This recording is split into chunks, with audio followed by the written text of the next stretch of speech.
주제는 어떻게 정하는가? 주제는 글은 어떻게 쓰는가?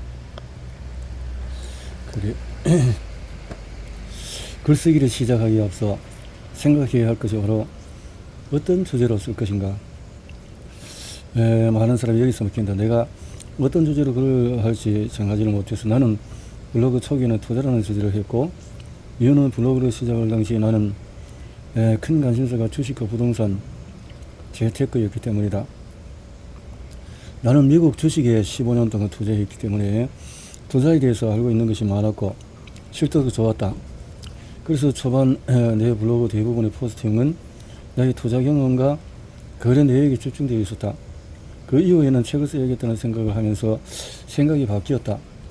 부를 얻기 위한 모든 것에 대해서 시작했다. 부의 습관, 부의 생각, 자본주의 생존 방법, 주식, 부동산에 대한 생각, 삶의 지혜 등등 다양한 주제들을 쌓아갔다. 지금은 부에 대한 내용보다는 삶에 대한 내용을 더 많이 쓴다. 사랑을 나누면 얻는 것이 많고 과정에서 부도 자연스럽게 얻어진다고 생각한다. 지금 내가 주식 이야기를 한다면 내가 산 주식을 사랑하는 것이 투자라고 이야기할지 모르겠다.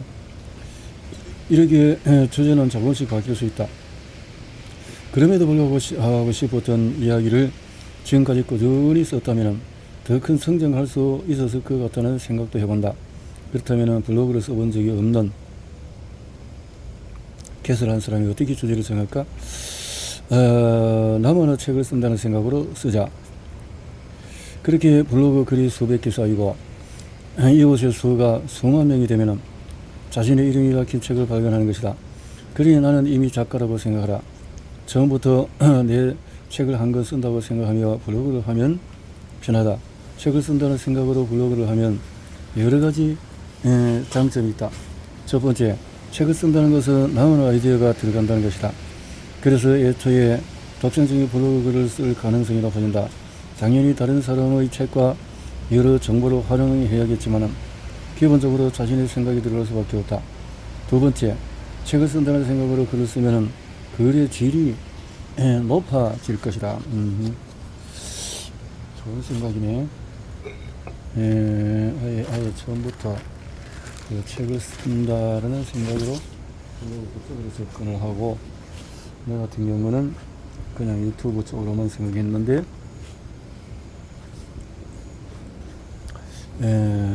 세 번째, 책을 쓴다는 생각으로 접근하면, 그래서 네 번째, 주제가 집중되어서 소위 잡 블로그가 되지 않는다. 다섯 번째, 실제로 미래에 대한 책을 출간할 수 있게 될 것이다. 나의 첫 책, 부의 통찰도 블로그 내용이 80%를 차지한다. 물론 수정과 편집을 거치고 재구성해야 하겠지만 아무것도 없는 상태에서 책을 쓴 것보다도 훨씬 빠르게 책을 쓸 수 있었다. 내 블로그 글을 소주제별로 분류하고 각 주제에 맞는 블로그 글을 찾아서 넣은 다음에 현 시점에 맞게 업데이트를 했다. 주의할 점은 자신이 쓰고 싶은 책이지만 아무도 관심이 없는 주제를 잡지 않도록 조심해야 한다. 좋은 주제는 내가 잘 쓸 수 있는 글, 내가 좋아하는 글, 독자들의 수요가 있는 글이라는 세 가지 요소가 맞아떨어져야 한다. 예를 들어서 이 책의 주제인 글쓰기를 생각해보자. 글쓰기는 내가 4년 이상 해온 것으로 잘할 수 있다. 그리고 나는 글쓰기를 좋아하는 사람이다. 온라인 글쓰기는 요즘 많은 사람이 관심을 두는 주제다. 그렇기 때문에 글쓰기는 훌륭한 주제가 될 수 있다. 나를 힘들게 한 것이 주제가 될 수도 있다. 나는 16년의 긴 직장 생활에서 힘든 점이 많았다. 그래서 어떻게 슬기롭게 직장 생활을 하는 것이 좋은지에 대한 글도 가끔 썼다. 한 가지 더 감안해야 할 것은 블로그를 시작하는 향후 10년 동안의 글을 써야 할 수도 있다. 결국은 시간이 불러서로 만들어지기 때문이다. 그렇다면 내가 선정한 주제를 10년 뒤에도 쓸 수 있을지 고민해 봐야 된다. 만약에 10년을 지날 때 의미 없는 주제가 될 여지가 있다면 다시 한번 생각해야 한다.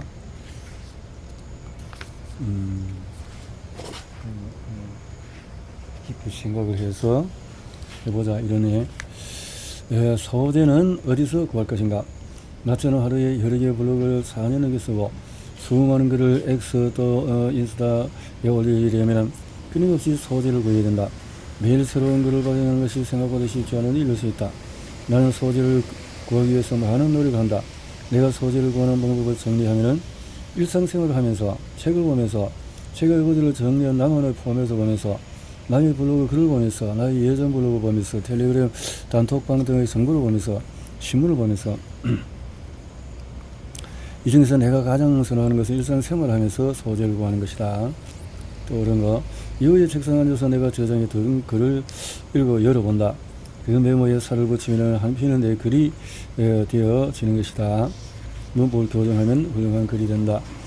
영향력 있는 블로그가 되기 위해서는 무엇을 해도 글을 생산하는 생산자의 시각을 가져야 된다. 신문을 봐도 남의 글을 봐도 밥을 먹으러 가도 친구와 대화를 해도 TV를 볼 때도 생산자의 시각으로 어떻게 소재를 가져서 내 생각을 붙여서 글을 쓸 수 있을까를 고민해야 한다. 물론 이런 것들도 모두 네이버 블로그 앱에 간단하게 기록해 둔다. 그렇게 1년 2년을 보내다 보면 생산자의 시각으로 세상을 바라보는 습관화가 될 것이다. 나는 지금 블로그 500개 넘는 소재들이 쌓여있다. 모두 일상생활이나 내가 보고 읽은 것에서 얻은 소재들이다. 이렇게 쌓인 소재는 내가 향후 블로그 글을 쓸 때 아주 큰 도움이 된다.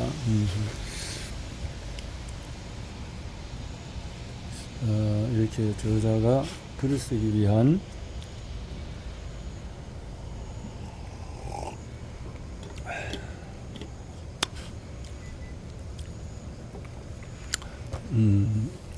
목표를 두고 이렇게 했다는 건데요. 온라인 글쓰기에서 중요한 스토리와 포맷, 스토리를 만들어낼 줄 아는 것은 아주 강력한 무기가 된다. 타인을 설득하는 일, 타인이 건강하는 일을 하기는 것은 매우 어려운 일이다. 하지만 스토리를 만들면 많은 사람의 마음을 움직일 수 있다. 인간은 모두 다르고 나와 비슷한 생각을 가진 사람은 있지만 완전히 같은 생각을 하는 사람은 없다. 우리는 다른 환경에서 다른 것을 배우면서 성장했고 각자 자신만의 강한 자아를 가지고 있다.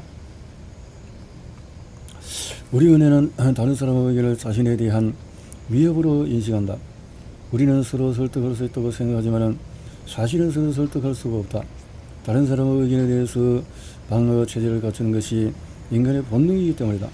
그렇기 때문에 사실을 가지고 남을 설득시키거나 공감을 만들어 내려고 하면은 실패하는 경우가 많은 것이다.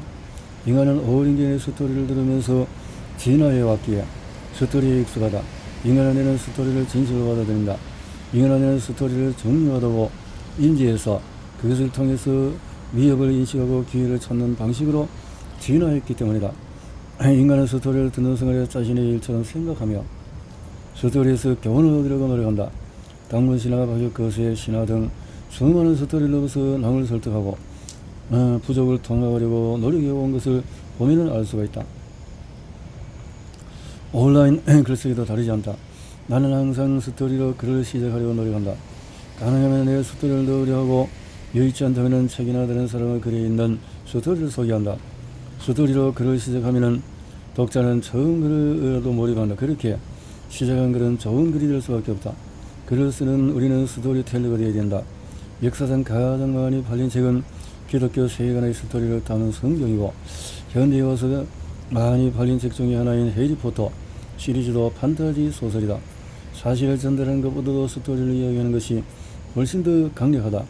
어떤 책을 읽었을 때 저자가 더 궁금해지는 책이 있고 저자가 궁금해지지 않는 책이 있다. 저자가 궁금해지는 책은 보통 저자의 스토리가 많이 담겨 있어서 그렇다. 아무리 좋은 책이라도 저자의 스토리가 거의 없는 책은 저자가 궁금해하지 않는다. 자신을 알리기 위한 수단으로 책을 쓴다면 자신만의 스토리를 책에 많이 넣어야 한다. 이는 블로그 등의 온라인 글쓰기도 해당되는 말이다. 좋은 스토리텔러가 되기 위해서 문학작품을 읽거나 영화, 드라마를 보는 것도 나쁘진 않다고 생각한다.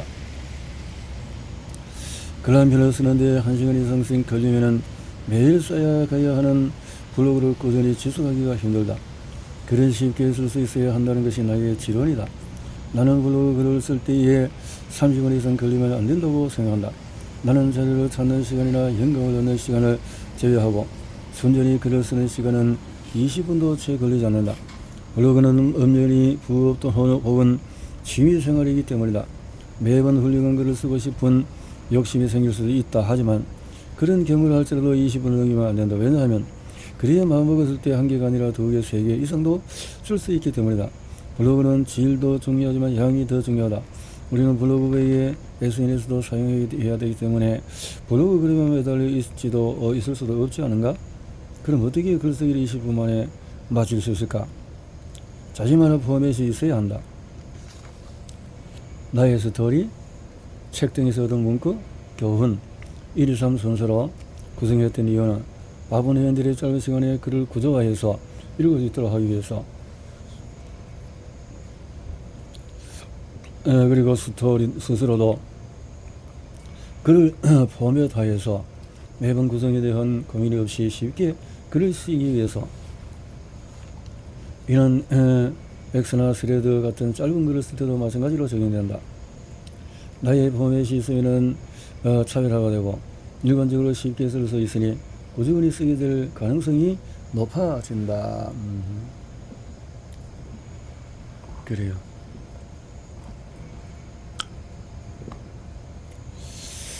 좋은 문장을 수집해서 나만의 문장을 만들어 보자. 블로그 SNS를 운영하면서 명예를 이용하는 것은 좋은 전략이다. 명예는 내 글의 권위를 높일 수 있고 더 깊은 공감을 만들 수 있다. 나는 블로그를 쓰면서 모든 글의 명예를 하나씩 노력을 넣겠다. 이런 과정을 반복하다 보니 내가 자주 사용하는 명예가 있었고, 내가 명예를 사용하는 것들 중에서, 그러니까 나는 한 1000개가 넘는 문구를 구글 문서로 정리해두고 자주 사용한다.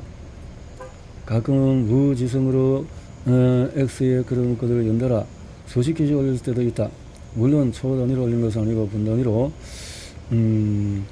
아래 문장은 X나 블로그 등에서 인용했던 문장이다. 책이나. 그래서 어떤 내용인가? 무기력할 때 의욕이 생길 때까지 기다리는 사람이 많지만 그것은 잘못된 일이다. 오히려 의욕이 나지 않으니 일단 시작하자는 것이 내 과학적으로 올바른 동기부여방법이다. 당신의 뇌는 최적화를 원한다. 가바사와 시온. 그래서 이렇게 72대 1이라는 법칙이 있다. 자신이 결심한 사항을 72시간 3일 이내에, 즉 3일 시간에 행동으로 옮기자는 1%도 성공할 가능성이 없다. 요령만의 청천 경영. 매일 글을 쓰는 것만으로도 1년 뒤에 상위 10%가 된다. 쓰는 사람은 상위 1% 아니 0.1% 될 수 있다. 제대로 된 방법으로 쓰면 매일 글을 쓰는 것, 올바른 방법으로 쓰는 것, 그렇게 오랜 기간 쓰는 것이 물론서 블로그를 만든다. 누구나 최고의 자리로 갈 수 있는 방법이 있다. 바로 꾸준함에서 최고가 되는 것이다. 그것을 인간이라면 누구나 할 수가 있다. 좋은 문장을 수백 수천 개를 수집하다 보면 신기한 현상이 생긴다. 어느 순간 나의 생각을 적고 싶어진다. 나는 나만의 세계를 가지고 있다. 나만의 경험을 가지고 있다. 나의 세계와 경험이 좋은 문장을 만나는 순간 나만의 문장이 만들어진다. 그러면서 이제 나의 문장을 길어가기 시작한다. 솔직히 말하면 이 문장들이 나만의 문장인지 모르겠다. 좋은 문장이 나의 기억 속에 남아있다가 나의 세계와 나서 만들어지는 문장이다. 그렇기 때문에 나는 딱히 이런 문장들을 내 것이라고 이야기하지 않는다. 그러다고 누군가의 명언이나 책에 있는 문구도 아니다. 나는 이런 종류의 문장들을 또 정리하기 시작했고, 아래는 내가 최근에 블로그에 올린 내가 자주 하는 생각 15개이다. 진짜 재능은 자신의 힘을 믿는 것이다. 내가 할 수 있다고 스스로 되뇌어야 한다. 그러다 보면 원래 할 수 없었던 일도 해내게 된다. 그냥 하자. 아무 생각 없이 하자. 실력은 남고 감정은 사라진다. 일단 시작하면 없던 실력도 생긴다. 나는 힘들 때마다 이런 생각을 한다.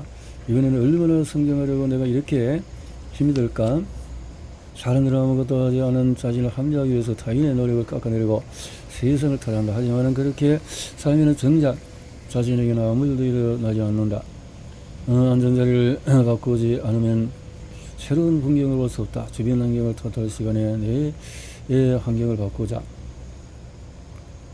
기분관리도 능력이다. 스스로 기분관리를 하며 나를 좋은 쪽으로 차별화해야 한다.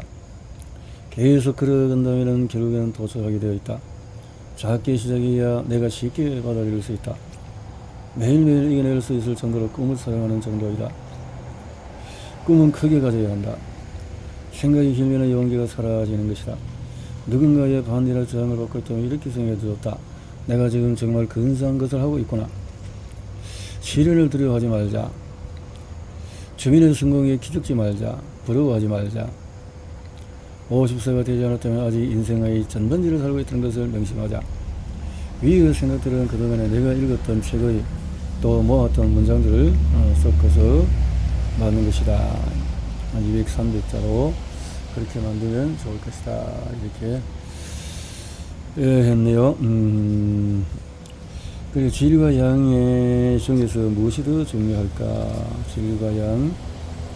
온라인 글쓰기를 할 때 질과 양 중에서 어느 것이 중요할까요?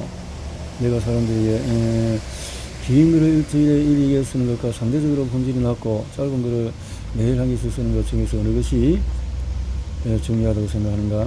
질보다 양이 중요하다. 그렇다면 내가 지금까지 말한 것에 대실된 거 아닌가? 나는 양이 없는 질은 없다고 생각하는 사람이다. 아주 좋은 글을 쓰는 것은 노출이 되지 않는다. 당연하지만 아주 좋은 글이 노출이 안 되는 것보다 평균적인 글이 자주 노출되는 것이 나를 알리는 데 유리하다. 특히 네이버나 또 피드를 통해서 내가 소개되고 그런 시세에 의해서 내가 노출된다. 글 많이 쓸수록 노출의 가능성은 높아지는 것이다. 나는 양이 충분히 많아지면 질도 등대로 높아질 거라고 생각한다. 매일 계속 꾸준히 글을 쓰는데 질이 좋아지지 않은 사람을 나는 본 적이 거의 없다. 글을 매일 쓰면 사고력과 글쓰기 능력이 향상된다. 아무리 또 정성스럽게 글을 써도 그 글을 독자들이 좋아할 거라는 또 보장은 없다. 경험상 내가 정말 좋은 글이라고 생각한 글들이 관심을 못 받은 적이 많았고 별로 좋지 않다고 생각한 글들이 관심을 받은 적도 있다. 주의할 점은 어떤 날은 피를 받아서 4개를 쓰고 어떤 날은 1개만 쓰는 큰 차이를 만들어서는 안 된다는 것이다. 포스팅도 이것들과의 약속이라서 일관성이 중요하다. 되도록 같은 개수 혹은 비슷한 개수를 비슷한 시간에 올리는 것이 좋다. 그리어 이것들에게 더 많이 자주 노출되고 동시에 신뢰를 얻을 수 있다. 한 장 블로그를 키울 때 출근 전에 1개, 점심시간에 1개, 퇴근 시간에 1개를 올렸다. 이렇게 올리면 늘 그 시간을 기다리는 이것들이 읽기 때문에 노출도나 참여도를 증가시킨다. 그리고 개수를 조금 줄여서 평일 아침 7시 30분에 글을 올리고 이렇게 해서 SNS도 한다. 그래서 X에 하루에 10개 이상의 글을 쓰고 있고 스레드에 평균 2개의 글을 쓴다. 매일 나를 여러 플랫폼에 노출시킨다. 브랜딩이라고 꾸준히 일관적인 메시지를 던져서 나를 이해하게 하는 과정이다.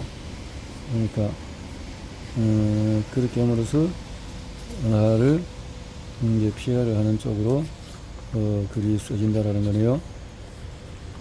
글을 계속 쓰게 하는 에너지를 얻는 부분, 늘어난 이웃수가 많아지면은, 그래서 나도 2만 명 정도 될 때까지 이웃수 증가가 큰 동기부여가 되었다. 이웃들을 칭찬, 나는 좋은 피드백을 따로 캡처해 저장해 둔다. 좋은 글을 이웃들의 칭찬, 부가수익, 나는 애드 포스트를 통해서 50에서 100만원 정도의 수익을 거두고 있다.